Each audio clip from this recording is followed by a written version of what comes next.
Chennai love story cinema ఎలా ఉంది? నిన్న రాత్రి 10:30కి చూశాను. ఇంటికి వచ్చేసరికి 2 అయింది. రాత్రి నిద్ర పట్టలేదు. ఆ రీజన్ కూడా చెప్తా. ఇంక నైట్ కూడా రివ్యూ చేసే ఫీలింగ్‌లో కూడా లేను. ఇది రివ్యూ కూడా కాదు ఇంకా. ఏమంటారు? నా నా ఆత్మఘోష. ఓకేనా? సో, ఎలా అనిపించిందిరా అంటే first half block buster, second half lakh lustre. అంత ఇంగ్లీష్ వద్దు అంటే కొంచెం వివరంగా చెప్తాను. మరి సినిమా పరిస్థితి ఏంటి? కమర్షియల్ వెర్డిక్ట్ ఏంటి అంటే నేను కమర్షియల్ ట్రేడ్ కూడా ఫాలో అవుతాను నేను మామూలుగా. కొంచెం నాకు మూవీ ట్రేడ్ ఇష్టం కాబట్టి, మూవీ మంచిగా ఆడుతుంది, గట్టిగా ఆడుతుంది, బ్రేక్ ఈవెన్ ఈజీగా అయిపోద్ది. It's running towards super hit status as of now. And నేను వెళ్ళింది కొత్తగా సినిమాటి కట్టారు మా దగ్గరలో. అది ఎవరికి కూడా తెలియదు. అది హౌస్ఫుల్. బేసిక్గా కిరణ్ అబ్బవరం గారి సినిమాలో మెల్లిమెల్లిగా పిక్ అవుతాయి హిట్ స్టేటస్ వస్తే. బట్ సినిమా కమర్షియల్గా గట్టిగా వెళ్ళిపోయింది. అంటే మినిమం హిట్ అవుతుంది. చూడవచ్చా అంటే చూడొచ్చు. కానీ ఏంటి ప్రాబ్లం? నీ ప్రాబ్లం ఏందిరా ఆత్మగే అంటే నాకు ఒక పెద్ద ప్రాబ్లం ఉంది. అది వివరంగా మాట్లాడతా. అలాగే సినిమాలో చూసాక నా అనుభూతి ఏంటి, నా ఆత్మఘోష ఏంటి అంటే స్పాయిలర్ అలర్ట్ ముందే నేనేం స్టోరీ ఏం చెప్పినో ఫ్లోలో ఏమైనా వచ్చినా నేను అది ఎక్స్ప్లెయిన్ చేయాలంటే ఒక పాయింట్ చెప్పాలి. అది కూడా నేను ఇండైరెక్ట్గానే చెప్తాను. సినిమా చూసిన వాళ్ళకి అర్థమవుతుంది. ఓకేనా? సో మీకు ఏమనిపించిందో కూడా కామెంట్ చేయండి. సినిమా ఎలా అనిపించిందో. నా అభిప్రాయానికి, నా ఆత్మఘోషకి, మీ ఆత్మఘోషకి కనెక్ట్ అయితే అప్పుడు లైక్, సబ్స్క్రైబ్, హైప్లు ఇవన్నీ చేయండి. లేదంటే ఏం చేయదు. డిస్లైక్ చేసి వెళ్ళిపోద్దు. బట్ మీ ఒపీనియన్ కామెంట్ చేయండి. ఓకే? ఈ సినిమాని చెన్నై లవ్ స్టోరీ అని కాకుండా ఆత్మఘోష అని పెట్టుంటే ఇంకా బాగుండు. Just kidding. కానీ ఎందుకు అలా అంటున్నా అంటే చెన్నై లవ్ స్టోరీ అన్నప్పుడు ఇప్పుడు మళ్ళీ ఒక ఆనెస్ట్ కన్ఫెషన్ అంటారో ఒపీనియన్ అంటారో చెప్తారు. ఈ సినిమా నేను ట్రైలర్ చూడలే, టీజర్ చూడలే, సాంగ్స్ ఏం తెలియదు. అలా ఫ్రెష్ మైండ్తో వెళ్ళాను. ఏవి చూడలే, రివ్యూలు ఏం చూడలే, అలా వెళ్ళిపోయాను. అలా వెళ్తేనే బెటర్. లేకపోతే ఇన్ఫ్లుయెన్స్ అయిపోతే ఎందుకు వితౌట్ ఎన్ ఎక్స్పెక్టేషన్ అని. ఓకేనా? సో బేసిక్గా చెన్నై లవ్ స్టోరీ అన్నప్పుడు ఆ చెన్నై తాలూకా కల్చరు ఏదో చూపిస్తారు. ఊరుని కానీ, కల్చర్ కానీ, ఆ ఫుడ్ కానీ అనుకుంటాం కదా. ఒక పేరు యాడ్ చేశారు, సిటీ పేరు యాడ్ చేసినప్పుడు. అది నాకు మిస్ అయింది. చెన్నై లవ్ స్టోరీ అనగానే ఇంకో అస్తమానం అదే బీచ్, అది కూడా సెట్, కొన్ని లొకేషన్లు, అది చెన్నై అనుకోవచ్చు, హైదరాబాద్ అనుకోవచ్చు, వైజాగ్ అనుకోవచ్చు. సో ఇలాంటి కల్ట్ సినిమా వస్తుందని ఎస్కేఎన్ గారు అన్నిసార్లు చెప్తున్నప్పుడు ఏమంటారు, ఆ చెన్నైని బాగా బిల్డ్ చేసి ఉంటే బాగుండు. నాకే అలా అనిపించిందా, మీకు అనిపించిందో లేదో నాకు తెలియదు, కానీ నాకైతే అలా అనిపించింది. ఆ చెన్నై ఫీల్ నేను మిస్ అయ్యాను. మరి అంత ఇది చెన్నై అని పెట్టవలసిన లేదు. హైదరాబాద్ లవ్ స్టోరీ పెట్టవచ్చు, వైజాగ్ లవ్ స్టోరీ పెట్టవచ్చు, వరంగల్ లవ్ స్టోరీ పెట్టవచ్చు, ఇంకెందుకు లేదు. సో అది మ్యాటర్. కానీ ఎలాగో సినిమా పేరు చెన్నై లవ్ స్టోరీ పెట్టారు కాబట్టి అది ఎలా పెట్టారు? కిరణ్ అబ్బవరం చెన్నై లవ్ స్టోరీ అనే కన్నా, ఎస్కేఎన్స్ చెన్నై లవ్ స్టోరీ అనే కన్నా, స్టీఫెన్ శంకర్ మన సాయి రాజేష్ లవ్ స్టోరీ అనే కన్నా, డైరెక్టర్ పేరు ఏదో ఉంది పాపం, రవి ఏదో సంథింగ్, సారీ. సో ఆయన చెన్నై లవ్ స్టోరీ అనే కన్నా గౌరీ ప్రియ ఈ మూవీలో హీరోయిన్. యాక్చువల్గా ఈ మూవీలో హీరోయిన్ కాదు ఆమె, ఈ మూవీలో హీరో ఆమె. So Shri Gauri Priya's Chennai love story అని పెడితే యాప్ట్. ఎందుకంటే ఈ సినిమా మొత్తం కర్త కర్మ క్రియ అంటే ఆన్ స్క్రీన్ చెప్తాను, టెక్నీషియన్స్ పాయింట్ ఆఫ్ వ్యూలో చెప్పట్లేదు. అలానే కిరణ్ అబ్బవరం కానీ తక్కువ చేసి చెప్పట్లేదు, ఆయనే చాలా బాగా చేశారు. కానీ ఈ సినిమా మొత్తం అంతా షోల్డర్స్ మీద వేసుకెళ్ళింది అంతా ఈమె నా ఎక్స్పెక్టేషన్లు కరెక్ట్ అయితే చాలా అవార్డ్స్ వస్తాయి. చాలా అవార్డ్స్ ఈమెకి వస్తాయి. అండ్ నాకు నచ్చిన విషయం ఏందిరా అంటే నాకు తెలిసి తెలుగు ఆమె అని తెలుసు, మ్యాడ్ సినిమాలో చూశాను. అదే నచ్చిన విషయం తెలుగు ఆమె. ఇంకా తెలియని విషయం ఏంటంటే వేరే లాంగ్వేజెస్లో కూడా చేస్తున్నారు, అక్కడ కూడా మంచి పేరు వచ్చిందంటే యాజ్ ఎ పర్ఫార్మర్. నాకు తెలియదు ది లవర్ అని ఒక ఓటీటీలో కాంటెంట్ ఉంది, అలా చాలా చేశారేమో. అండ్ ఈమెకి చాలా బ్రైట్ ఫ్యూచర్ ఉంది. ఎందుకంటే ఎరగదీస్తారు సినిమాలో పర్ఫార్మెన్స్. అదే నన్ను హాన్ చేసింది. సినిమా నుంచి బయటకు వచ్చాక సెకండ్ హాఫ్ ఎక్కకపోయినా అదే కొంచెం ఈమె ఇంత చేసిన దానికి సెకండ్ హాఫ్ మన సాయి రాజేష్ అంటే మన స్టీఫెన్ శంకర్ స్టోరీ అయింది కాబట్టి నేను డైరెక్టర్నే అనట్లేదు, అనలేకపోతున్నాను. అండ్ నాకు ఎందుకో ఆ డైరెక్షన్లో కూడా ఈయన చేతులు కాలు వేసారనిపిస్తుంది. Okay, whatever it is. First half అంత బాగుంది, తర్వాత సెకండ్ హాఫ్ కొంచెం చెప్తా అక్కడ అదే చేసుంటే ఈమెకి ఇంకా మా పేరు వద్దును కదా, కిరణ్ కూడా ఇంకా మంచి నేమ్ వద్దును కదా అనే నా అభిప్రాయం. కమర్షియల్గా హిట్ అవుతుంది లేదు, కానీ ఆ డిస్సాటిస్ఫాక్షన్ నాకు ఉంది. సో ఈ సినిమాలో క్యారెక్టర్స్ అంటే ఈ సినిమాలో మనం ఫస్ట్ ఎవరినైనా మాట్లాడాలంటే హీరోయిన్. చెప్పాను కదా, ఆమె హీరోయిన్, ఆమె హీరో, ఆమె విలన్, ఇంక అంతకుమించి నేను చెప్పలేను. నెక్స్ట్ కిరణ్ అబ్బవరం గురించి మాట్లాడితే చాలా బాగా చేశారు, డీసెంట్ పర్ఫార్మెన్స్, కొన్ని దగ్గర ఎక్స్పెక్ట్ చేయలేదు, బాగా చేశారు. ప్రాబ్లం ఏంటంటే నేను ఇప్పుడు ఫస్ట్ హాఫ్ అంటే ఇంటర్వెల్ దగ్గర ఒకటి జరుగుద్ది, దాని తర్వాత ఏమవుతుందంటే రిపిటేటివ్గా అనిపిస్తుంది. పాపం ఆయన చేస్తాడు, మనకి రిపిటేటివ్గా అనిపిస్తుంది, కొంచెం డిస్కనెక్ట్ అవుతాం. కొన్ని లాజిక్లెస్ సీన్లు ఉంటే ఓకే, నేనేం క్రిస్టఫర్ నోలన్ మూవీ కాదు కదా, నాకు తెలుసు అంత లాజిక్ ఏం వెతకలేదు. బట్ ఈ ఏదైతే కాన్సెప్ట్ ఎస్టాబ్లిష్ చేసి మనకి చూపించారో అదే లాజిక్ లేకపోతే కొంచెం అలా డిస్కనెక్ట్ అవుతాం. బట్ కిరణ్ అబ్బవరం కూడా బాగా చేశారు. ఇంక వీళ్ళిద్దరిని మించి ఈ సినిమాలో యాక్టర్స్ పర్ఫార్మెన్స్ స్కోప్ గురించి మాట్లాడడానికి పెద్దగా ఎవరు లేరు. ఫ్రెండ్స్ ఉన్నారు, అక్కడ ఏమంటారు చేపల అమ్మేవాళ్ళు ఉన్నారు, ఒక ఆయన కూడా డైరెక్టరే, పలాసా డైరెక్టర్, మన చంద్రముఖి డైరెక్టర్ గారు ఉన్నారు, ఉన్నాయి అయ్యో కమెంట్ గోలా ఉంటూ వెళ్ళిపోతాయి. అండ్ సినిమాలో సెకండ్ హీరో ఉన్నారు అయ్యా, ఆయనే చెప్పాలంటే ఆయన కూడా వన్ ఆఫ్ ద విలన్ అనకూడదు కానీ ఆయన రోల్ ఎలా ఉందంటే ఫస్ట్ హాఫ్లో హీరోయిన్ని ఎరుపప్పు చేస్తాడు, సెకండ్ హాఫ్లో మన హీరోని ఎరుపప్పు చేస్తాడు, మనోడు కన్వీనియంట్గా హ్యాపీగా ఉన్నాడు. అది అలా ఉండాలి బతుకంటే అన్నట్టు అనిపించింది. సో పర్ఫార్మెన్స్ గురించి మాట్లాడితే నాకు వీళ్ళిద్దరే స్టాండ్అవుట్ పర్ఫార్మెన్స్, మిగిలిన వాళ్ళు ఏదో అలా వచ్చి వెళ్ళిపోయారు. సెకండ్ హీరోది కూడా అంతే లేదు. ఇది పర్ఫార్మెన్స్ గురించి. టెక్నికల్ ఆస్పెక్ట్స్ గురించి మాట్లాడితే డైరెక్షన్ ఆయన డెబ్యూ డైరెక్టర్ అనుకుంటా, బాగా చేశాడు. బట్ నాకు రాజేష్ గారి ఇన్వాల్వ్మెంట్ కనిపించింది. అండ్ స్టోరీ చెప్పాను కదా, ఫస్ట్ హాఫ్ చాలా బాగా రాసుకున్నాడు.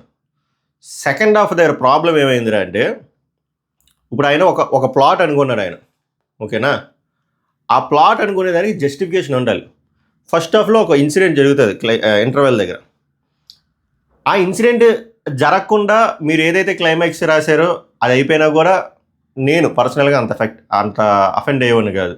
ఆ ఇన్సిడెంట్ ఏదైతే జరిగిందో ఇంటర్వెల్లో అది జరగకుండా సెకండ్ హాఫ్లో మీరు ఏదైతే క్లైమాక్స్ చేశారో అది చేసేసారనుకో ఓకే చల్తాయి.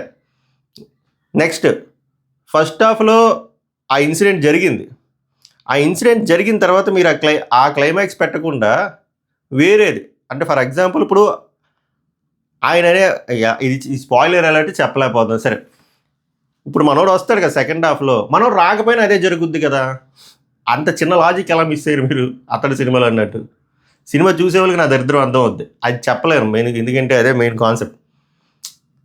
సెకండ్ హాఫ్లో హీరో వస్తాడు కదా, సెకండ్ హాఫ్లో ఆయన రాకపోయినా కూడా అదే జరుగుద్ది కదా, మెల్లిమెల్లిగా అదే జరుగుద్ది. ఎందుకంటే సెకండ్ హీరో ఏమీ తప్పులు ఏం చేయలేదు కాబట్టి ఏం తెలుసుకుంటుంది, తర్వాత కాలమే అలా ముందుకు తీసుకెళ్ళిపోదు కదా. ఏమి సాధించారు ఆయన, ఎన్ని చేసి అంత కష్టపడ్డారు, కుక్కలు తెప్పించారు, ఇవన్నీ ఎందుకు అవసరం లేదు కదా, ఆ లాజిక్ ఎందుకు మిస్ అయ్యారు. ఆయన ఎందుకు ఇలా కోరుకుంటాడు హీరో గారు అయినా, మీరు ఎలా వచ్చి చేశారంటే నిజం చెప్తున్నా, ఆయన రప్పించి ఆయన్ని ట్రోల్ చేశారు, ఆయన్ని మళ్ళీ వచ్చింది రావుని ఆత్మారావు గారిని మీరు ట్రోల్ చేస్తారు, మీరు అయితే తప్పు సార్, అది నాకు ఎక్కలే, నాకు అది మీకు ఎంతవరకు ఎక్కిందో నాకు తెలియదు కానీ అయితే అలా చేయకుండా ఉండాలి, చేసేకి ఏదో ఒక ప్రాపర్ జస్టిఫికేషన్ ఉండాలి. అది అంత కష్టపడి వచ్చినందుకు పాపం ఎంత కష్టం, అక్కడి నుంచి ఆ ఊరి నుంచి ఈ ఊరికి రావడం, హీరో వచ్చాడు మంచి కాస్ట్యూమ్తో, వచ్చిన తర్వాత ఒక జస్టిఫికేషన్ పోయిన ఆయన మంచి సినిమా, ఆయన ఏంటంటే ఒక డైరెక్టర్ అవుదాం అనుకుంటాడు అన్నమాట, ఒక రైటర్ ప్లస్ తర్వాత డైరెక్టర్. నేను ఓవర్ పాటు నేను ఇంకా అతిగాడిని. హీరో కథ రాస్తాడు, ఆ కథ నేనేమనుకున్నా సెకండ్ హాఫ్లో ఆ సినిమా తీస్తాడనమాట ఆ డైరెక్టరు. తీసినప్పుడు సెకండ్ హాఫ్లో ఇన్సిడెంట్స్ మనోడు ఏదైతే కథ రాసాడో దానికి రిలేటెడ్గా ప్యారలల్గా వెళ్తుంది, ఆ సినిమాలో ఒక క్లైమాక్స్ ఉంటుంది, అమ్మో అది అలా అవ్వకూడదు, ఈయన వచ్చి ఒక గెటప్లో వచ్చాడు కదా, ఈయన ఏమైనా అంత ఓవర్, అక్కడ అంత లేదు అక్కడ. సో అక్కడ సెకండ్ హాఫ్ కంప్లీట్లీ ఎట్లా, దానివల్ల ఏమైందంటే ఇప్పుడు ఫస్ట్ హాఫ్కి వస్తే స్టోరీ విషయంలో సూపర్గా ఉంది అసలు. అంటే ఆ సీన్ ఎస్టాబ్లిష్మెంట్ కానీ, ఆ క్యారెక్టర్స్ వీళ్ళిద్దరివే ఆ క్యారెక్టర్ బిల్డింగ్ అంటే చాలా ఆర్గానిక్గా ఫ్రెష్గా, ఎప్పుడు చూడలేని సీన్లు, డైలాగ్స్ చాలా బాగున్నాయి. ఎస్పెషల్లీ ఆ first love, second love, mother dialogues, mother related dialogues, ఆ క్లోజప్ షాట్స్, ఆ బ్యాక్గ్రౌండ్ స్కోర్. మణి శర్మ గురించి మాట్లాడదాం, మణి శర్మ గారు బ్యాక్గ్రౌండ్ స్కోర్ సూపర్గా ఉంది. సాంగ్స్ కూడా అన్ని మాంటేజ్ సాంగ్స్, కానీ అందులో కూడా ఒక మైనస్ ఏందిరా అంటే సాంగ్స్ బాగున్నాయి కానీ super duper chart buster level. ఇప్పుడు బేబీ సినిమా చూడండి, సాంగ్స్ సూపర్ డూపర్ హిట్ అయ్యాయి. ఈ సినిమాకి మరి అది కూడా మరి నాది కూడా ప్రాబ్లం అయ్యి ఉండొచ్చు, నేను ఏమి వినలేదు కదా. బట్ వినకపోయినా బ్లాక్ బస్టర్ సాంగ్లు అనుకోండి, ఫస్ట్ టైం విన్నా నెక్స్ట్ హాల్ నుంచి బయటకు వస్తే అందుతాయి, నాకు అందలే okay. So story first half అంత బాగా తీసి మనకి ఒక క్లిఫ్ హ్యాంగర్ సీన్లో పెట్టి ఇక్కడ వరకు తీసుకెళ్ళి ఎమోషన్స్ అన్ని ఇక్కడ వరకు తీసి సెకండ్ హాఫ్ తుస్సుమని చేస్తారు. అది నాకు అనిపించింది. మీకేమనిపించిందో చెప్పండి. స్క్రీన్ ప్లే కూడా అదే ప్రాబ్లం. ఈ కథ దగ్గరే సెకండ్ హాఫ్ మీరు కథ అది అలా అనుకున్నప్పుడు ఇంకా స్క్రీన్ ప్లే మీరు దాన్ని ఎంత టైట్లీ కపుల్డ్ అంటే చేసినా నాన్ లీనియర్గా చేసినా మీరేం నాన్ లీనియర్గా చేయలేదు కానీ బట్ పెద్ద పసలేదు. ఎందుకంటే అది అరాచక్ హే. పాపం మా అబ్బవరం మీరు చాలా మానసిక శోభను గురి చేశారు. Shobha Big Boss contestant. Okay, next technical aspects cinematography నాకు చాలా ప్లెజెంట్గా అనిపించింది. ఆర్ట్ వర్క్ గురించి వస్తే నేను చెప్పాను కదా, చెన్నై అనే ఫీల్ నాకు రాలే. ఓ సముద్రం చూపించేసి అది చెన్నై అంటే లైట్ హౌస్ పెట్టేస్తే ఎలాగా? ఆ లైట్ హౌస్ కూడా లైట్ హౌస్ అంటే ఒక ఫీల్ రావాలి. షట్టర్ ఐలాండ్లో లైట్ హౌస్ అంత ఎక్స్పెక్ట్ చేయట్లేదు కానీ లైట్ హౌస్ అంటే ఒక సముద్రం దగ్గర ఉన్న వాళ్ళకి తెలుస్తుంది. వాడు వైజాగ్ వాళ్ళకి కానీ హైదరాబాద్ చెన్నై వాళ్ళకి కానీ కాకినాడ వాళ్ళకి కానీ ఆ లైట్ హౌస్ సరే అది చెప్పాను కదా, చెన్నైని ప్రాపర్గా బిల్డ్ చేయలే. మొన్న ఒక సినిమా వచ్చింది చెన్నై రిలేటెడ్ది, ఆ సినిమా మంచి సినిమా, అయ్యా కపుల్ ఫ్రెండ్లీ. అందులో ఎంత బాగా చూపించారు చెన్నైని, ఇలా చూపించలే ఇక్కడ. అది టెక్నికల్ ఆస్పెక్ట్స్ ఇవే. మ్యూజిక్ అంతా బాగుంది కానీ చార్ట్ బస్టర్ సాంగ్స్ పడుంటే బాగుంది అనిపించింది. ఈ సినిమాలో మెయిన్ విలన్ సెకండ్ హాఫ్, ఇంకేం లేదు. సెకండ్ హాఫే మెయిన్ విలన్, ఇంకా అంతకుమించి మిగిలిన వాళ్ళు అంతా చల్తాయి, అంత బాగానే ఉన్నాయి. కొన్ని బాగున్నాయి, కొన్ని adequate up to the mark. అలాగా ఈ క్యారెక్టర్ పర్ఫార్మెన్స్ గురించి చెప్పాను కదా, ఆ అమ్మాయికి ఇన్ని అవార్డులు ఉంటే ఆ అమ్మాయికి అవార్డులు ఇచ్చేయండి. కిరణ్ గారు బాగా చేశారు. మిగిలిన వాళ్ళు మాట్లాడ్డాడు కూడా ఏం లేదు. సో ఓవరాల్గా నాకు పర్లేదు, బాగానే అనిపించింది. ఎందుకు నా బాధ ఏంటంటే బ్లాక్ బస్టర్ ఫీలు వైబ్ నుంచి పర్లేదు బాగా అనిపించింది అనే స్టేజ్కి తీసుకొచ్చారు ఆయన. బట్ పడుకున్నప్పుడు కూడా అదే చిన్న డిస్టర్బెన్స్, ఎందుకంటే ఆ సెకండ్ హాఫ్ నాకు ఎక్కలేదు. దానివల్ల ఆ డిస్టర్బెన్స్ అండ్ అరే ఇంత అమ్మాయి ఆ గౌరీ ప్రియేనా, ఆ అమ్మాయి పర్ఫార్మెన్స్కి ఏమిరా ఆ హాఫ్, షీ డిజర్వ్స్ మోర్ అన్నట్టు అనిపించింది.